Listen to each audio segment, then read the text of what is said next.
This pandemic has thrown a real curveball at our entire country and really the world. And economically, we're not sure how things are going to be opening up, schools, churches, whatever, getting back to normal, restaurants, amusement parks, you name it. Just going to stores is a little different than it has ever been. And a lot of folks are hurting, and hope seems to be in very short supply. Well, one of the things that we find in the scriptures is that real hope is found in Christ. I think we need to refocus our hope. We have had hope in the government. We have had hope in either, well, I'm a Democrat or I'm a Republican or I'm an independent or I'm whatever. And we've had hope in our political system. We've had hope in our bank accounts a lot of times, or just the job or the status of things that we had.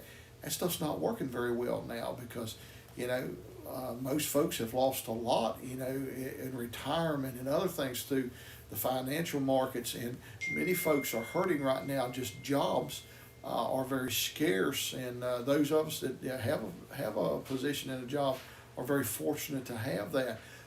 Get calls a lot by people who are saying, look, we've lost our job, we've got to pay the rent, got to do a lot of things. Again, and just the worries of all that's going around. Am I going to get sick? Is my loved one going to get sick? Am I going to keep my job? Can I pay my bills?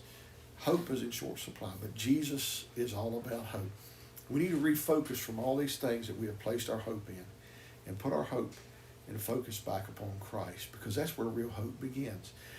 Sometimes we worry about all these things that we have no control over, but the one thing we can control is our relationship with God. We were just talking a few moments ago about first world problems. Well, you know what? The problems we have are first world. There are people who have been living much worse than we have for many years, and they are lucky to survive another day. They're in war, they're in famine. They don't know if they can feed themselves or their children.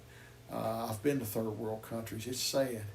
But they seem to have more hope than we do. Why? Because they have learned not to place their hope in the things of this world, but to place their hope into Christ and into Him. And I pray today that we could kind of have that same attitude, that we could put our hope and refocus it back upon the things that really matter. Bank accounts really don't matter.